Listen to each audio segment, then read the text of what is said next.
Hello, everyone. This is Climate Change Part 2. In this part, we're going to talk about isotopes and how they help us decipher the climate in the past. So, first of all, let's talk about isotopes. Isotopes, we talked about this before already. Isotopes are atoms of the same element with the same number of protons but different number of protons. You can see, for example, this isotope of oxygen. We have here the same number of protons, 8, 8. Again, remember the number of protons is the ID of the element. Both these two elements, they have 8 protons, and that's why they are called oxygen. Okay, if you have, for example, one proton, that would be called hydrogen. If you have two protons, that would be called helium, and so on and so on. So the difference between this isotope and this one is that the number of neutrons. Here we have 8 and here we have 10. And so if you look at the mass of this isotope, we count the mass of the number of protons plus number of neutrons. In this case, we have the mass would be 8 plus 8 is 16. And that's why we call this isotope O16. O means oxygen and 16 means the mass of this element, 8 plus 8. Here again, we have oxygen because it has 8 protons. And because the mass here is 8 plus 10, which is 18, we call this isotope 18. So again, the isotopes belong to the same element, but they have different mass. This one has 16, this one has 18, or they have different number of neutrons, 8 and 10. So that's what I'm talking about. Here we have mass equals P plus N, protons plus neutrons, and we have two isotopes. We have O16 and O18. But if you look at the water, because the water equation is, the formula for water is H2O, H2O. This oxygen here can be either 16 or isotope 18. So which one is lighter? Of course, the one that has less mass. So given that, let's say H has the same mass, this one here, because you have O16 and this one has O18, this H2O here is lighter than H2O O18. Okay? So because of the fact that H2O18, because of O16 is lighter, H2O can easily evaporate than the heavy isotope. So before you get to the isotope, this is some math a reminder. So because you're going to talk about this a lot, so if you have a ratio R, which is equal A over B, we would like to know how how R change when A changes, and how R changes when B changes. So let's keep A here constant, and let's increase the B. For example, R equals 8 over 2 equals 4. So I'm going to keep A the same. In this case, the top is A is 8, 8, 8. But I will change the bottom, which is B in the bottom. So let's say, for example, I increase the B from 2 to 4. What happens to the ratio? So here we have R equals 8 over 2, 4, R equals 2. So when you increase the bottom, which is B here, when you increase it, the ratio decrease. They go opposite way. So one thing you need to remember is that if you increase B, R will decrease. If you decrease B, R will increase. So for example, so when B increase from 2 to 4, ratio R decreases. When B decreases, let's say go from 4 to 2, the ratio go from 2 to 4. Increase, decrease. So the rule here is that if B increase or decrease, they go opposite way. There is an indirect relationship between the two. Keep B constant now and increase A, for example. An example here would be 8 over 2 equals 4. Now we're going to keep the bottom the same, 2, 2, and we're going to increase A, which is 8, to 16. This represents A right here. So if you increase this from 8 to 16, look what happens to the ratio. It goes from 4 to 8. So when A increases, oops, R also increases. So when increase, ratio also increase. And this is all the rules right here. R equals A over B. A goes up, R goes up. These two here, they go in the same direction. If A goes down, R goes down. If B goes up, R goes down. If B goes down, R goes down. So A and R, they go in the same direction, but R and B, they go in this different direction. If B goes up, R goes down, for example. So if apply this to oxygen isotope, if you have, for example, O18 over O16 as a ratio, we can see if this O18 increases, R also increase. If O18 decreases, R also will decrease. However, when you increase O16 in the bottom, just like B here, when you increase this, the R decreases. When this increases, this decrease. If you decrease this one right here, R will increase. And you can see the first example here, they go in the same direction, increase, increase. This one here, decrease, decrease.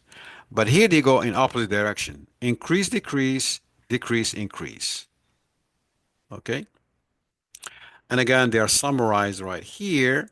You can see that this R and O18 go in, they are directly relation, there is a direct relationship between them, and this one inverse relationship. Now, let's apply this to climate change. Imagine it's a cold climate. And in the water here, in the ocean here, we have both H2O with O16 and also O18. So which one will likely to evaporate easily? The light one, O16, or the heavy one? Of course, O18 will not be able to go to evaporate because it's heavy, but O16 evaporate. Why? Because it's lighter. O16 also evaporate because it's very light. How about O18? No, it cannot move up and stays because it's heavy. Same thing for O18 right here. O16 can evaporate because it's lighter. So what happened as a result of this? So we end up having here water vapor rich in O16. And remember this O16, this water vapor right here will become clouds. And clouds will have more O16. As a result, if you have more 16, remember, if this increase, R will decrease. So the ratio will decrease. That's why we say low O18 over O16 ratio.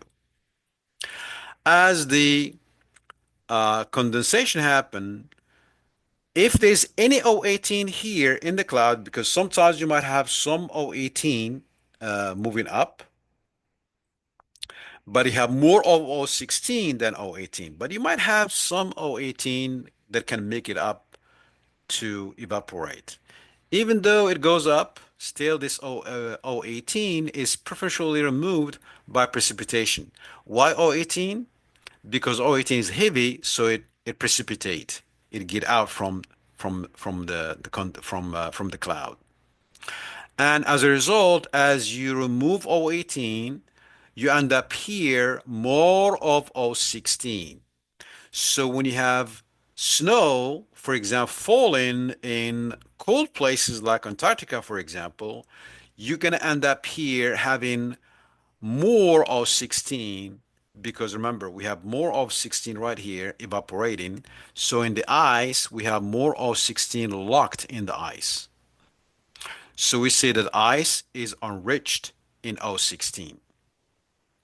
So remember this. In cold climate, we have ice has more O16, which means low ratio, O18 over O16. How about the ocean itself? And remember that we have more of O18 remaining in the water. And because this shell, these living things here, they use this water, so they will incorporate this water right here with heavy isotope O18 into their shell. If you have more 18, the ratio here again, because you have more 18 in the water, the ratio would increase. And that's why it says here higher O18 over O16 ratio. So while the ice would have low O18 over O16 ratio, meaning you have more O16 locked here, the shell would have more of O18 because it stays here in the water, which means the ratio would be higher, O18 over O16. And that's what you have here. So here we have during cold climate, O16 evaporate easily, right here, goes up easily. The ocean become rich in O18 because if you remove O16, you'd end up having more O18 left here. So in marine shells, like foraminifera, for example, they would have high O18. I mean, we're gonna talk about this symbol, delta. We're gonna see what it is, but we can have more O18 and the ratio will be also higher. In ice cores, however, we can have more of O16, which means the ratio would be um, lower because if you increase this, the ratio will be lower. And this indicate colder, dry climate. So again, the shell right here, they will have high O18 over O16. The ice here would have lower O18 over O16. How about warm climate? In warm climate, of course, O16 will rise, but also some of the O18 will also might evaporate. As you can see here, O16 is light, it evaporates differently. O16 light evaporates. O18, because you have high energy now, because it's very warm, this is able to evaporate because you have high energy. O18 also evaporate, and so on and so on. Now, at the same time, so you have less of O18 here. At the same time, remember, when you have warming, this O16 locked into ice, if you remember, will be removed and moved to the ocean. So when this ice melt, because of warming, this water coming from the melt of ice will go to the ocean, and this water right here going back will be having high O16. So as if you're adding more O16 here to the water. And more O16 means what? If O16 goes up, because it's coming from the O16 locked in glacier right here before in during cold time, this O16 goes here. Oops. Because you have more of O16, the ratio will go down. And that's what it says here. Shell with lower O18 over O16. Why? Because this O16 here come from this glacier that has a loss of O16 during global cooling. When they return, they would make this rich in O16, and when O16 goes up, the ratio goes down. This lower ratio right here would be incorporated into the shell of this living things, causing the shell to have a lower O18 over O16. And that's what you have here. So ice melt right here. So this ice will cause the water to take this O16 and move it all the way to the ocean. And because of this, marine shell will have lower O18, ice core will have higher O18 and less O16. Because remember here, O18 over O16, because if you remove O16, the ratio will go down. I mean, it will go up. Sorry. If O16 goes down, the ratio go up. Okay, and that would be the isotopes and how they help us understand the past climate. Uh, Basically, very simple. Just look at the ratio uh, of O18 over O16. Sometimes O16 will have more O16, which means the ratio goes down and vice versa. Thank you.